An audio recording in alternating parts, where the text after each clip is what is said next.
Bienvenidos al canal de YouTube de Agenda Mundial. La guerra entre Rusia y Ucrania continúa a toda velocidad.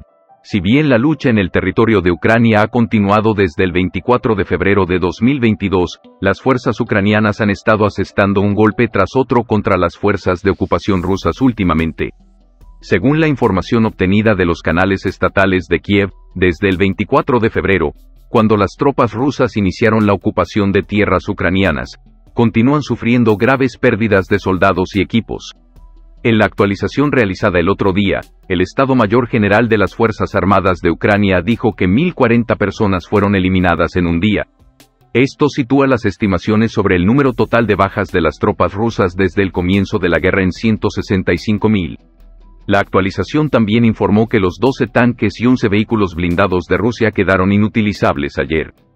Tras esta actualización, el número de tanques perdidos por el gobierno ruso desde el comienzo de la guerra aumentó a 3.504, mientras que la pérdida de vehículos blindados aumentó a 6.800. El comando militar ruso comenzó a informar sobre la muerte de más de 1.000 de sus propias tropas en febrero, y esta cifra ocasionalmente ha excedido ese número. Junto con estas cifras, el recuento de desaparecidos rusos que lleva el gobierno ucraniano es más alto que el de los estados occidentales. Por otro lado, la artillería ucraniana logró un gran avance con el apoyo de la Fuerza Aérea y los paracaidistas ucranianos. Los ataques con misiles ucranianos fueron tan intensos que los soldados rusos y sus comandantes estacionados en los arsenales tuvieron que huir urgentemente del área. Las fuerzas ucranianas obtuvieron una victoria indiscutible en las afueras de Bakhmut. Al señalar que el almacén ruso fue destruido, el portavoz del Grupo Oriental de las Fuerzas Armadas de Ucrania, Cherevati, señaló que Ucrania necesitaba la superioridad en misiles y artillería para ganar. La guerra prolongada también agota el poder de las municiones de los ejércitos. En este caso, la pérdida del depósito de artillería de las fuerzas rusas es una pérdida grave.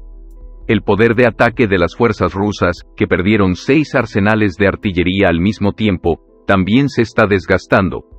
Porque los problemas de municiones y suministros en el ejército ruso llevaban mucho tiempo en la agenda. Por esta razón, el ejército ruso detuvo principalmente otras operaciones ofensivas a gran escala en el campo de batalla a medida que se reducían sus tropas y municiones. Porque el ejército ruso solo puede apoyar una gran ofensiva a la vez. El conflicto en Ucrania continúa sin un final a la vista. Ambos bandos continuaron luchando por el control total de la ciudad. La ciudad se convirtió en un punto focal para los comandantes rusos que luchan por llevar noticias positivas al Kremlin. Capturar la ciudad podría acercar un poco más a Rusia a su objetivo de controlar casi todo el Oblast de Donetsk, una de las 4 regiones en el este y sur de Ucrania que Vladimir Putin anexó en septiembre pasado. Además, el presidente ucraniano Volodymyr Zelensky dijo que el futuro de su nación depende de una victoria en Bakhmut, aunque los analistas militares dicen que una victoria rusa sería en gran parte simbólica. El coronel Yevhen Mesevikin, el comandante de un grupo táctico unido que lucha en Bakhmut, así como el líder de Kiev, declaró que tiene suficientes fuerzas para repeler a los invasores rusos de esta ciudad y que las tropas de Kiev mantendrán Bakhmut. Los soldados en tierra expresaron su agotamiento, pero no parecían dispuestos a rendirse. Tanto Rusia como Ucrania se centran en los conflictos de Bakhmut. En las últimas semanas y meses, hemos visto enfrentamientos violentos en Bakhmut y sus alrededores. Lo que vemos es que Rusia está atacando con más tropas, con más fuerza, y Rusia está tratando de suplir lo que le falta en calidad, en términos de cantidad. Las fuerzas rusas reclaman ganancias al este de la ciudad. Permítanos recordarle que el río Bakhmutka forma un límite natural. Las fuerzas ucranianas controlan el oeste de la ciudad y han destruido importantes puentes sobre el río que corre de norte a sur a través de una franja de espacio abierto de 200 a 800 metros de ancho entre áreas urbanizadas. Mientras las fuerzas ucranianas destruyeron los puentes aquí con fuego de artillería exitoso, los soldados rusos y las tropas de Wagner, que no pudieron pasar al flanco occidental de la ciudad, quedaron atrapados en el flanco este. La situación en Bakhmut se está volviendo cada vez más difícil para las fuerzas rusas, que no pudieron obtener el resultado deseado de los conflictos y quedaron atrapadas en el flanco oriental del río. El área alrededor del río en el centro de la ciudad se ha convertido en una zona de muerte ya que las tropas ucranianas atacan a las fuerzas rusas que intentan cruzar desde el este en edificios fortificados. De hecho, suena bastante extraño que las fuerzas rusas estén reclamando ganancias al este de Bakhmut. Es porque las fuerzas rusas ganaron en el flanco este de la ciudad. O los rusos tienen que quedarse allí porque las tropas ucranianas cortaron las carreteras hacia occidente. Supongamos que es cierto que Rusia avanza al este de Bakhmut. Pero el avance de las fuerzas rusas tiene un alto precio. Es probable que la compañía militar privada Wagner Group desempeñe un papel menor en el conflicto, después de grandes pérdidas en la guerra. Pero eso podría cambiar si el Kremlin le da luz verde al grupo Wagner para reclutar personal de prisiones nuevamente. En general, el Ministerio de Defensa de Ucrania afirmó que las fuerzas ucranianas mataron a unos 165.000 soldados rusos e hirieron entre 2 y 3 veces ese número. Destruyeron 305 aviones de combate, ataque, bombarderos y transporte, y 290 helicópteros de ataque y transporte. Además, el alto número de bajas y la falta de éxito han puesto de manifiesto las divisiones internas entre el Ministerio de Defensa ruso y el grupo Wagner. El grupo Wagner, dirigido por Yevgeny Prigozhin, un aliado cercano de Putin, exigió un papel más importante en la guerra. Prigozhin incluso sugirió que el ejército regular ruso lo traicionó debido a la falta de apoyo. Especialmente el líder de Wagner está alzando la voz cada vez más cuando se trata de la asignación de municiones.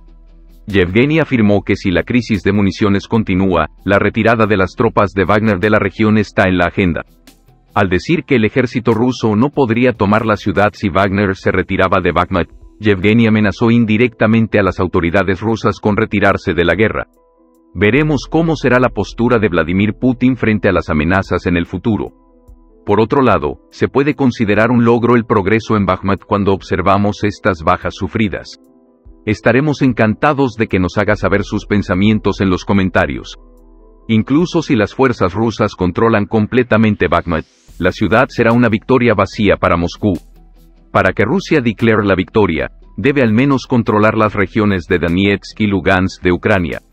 Juntas, estas dos regiones forman Donbas, una región de importancia cultural para la identidad rusa.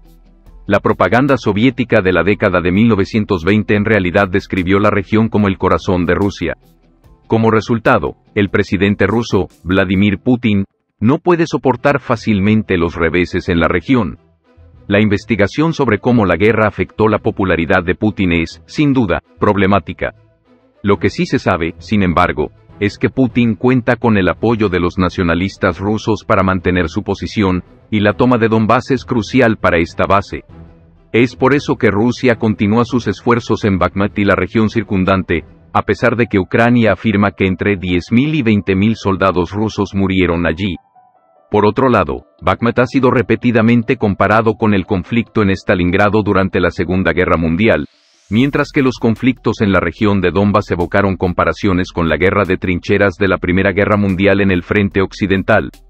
Sin embargo, incluso si esta batalla termina con una victoria rusa, como muchos esperaban, puede ser tan costosa que Moscú no tendrá la fuerza para hacer valer sus ganancias.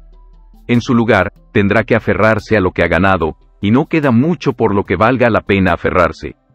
Gracias por mirarnos. Si quieres estar informado sobre nuestros videos actuales, no olvides suscribirte a nuestro canal y activar las notificaciones.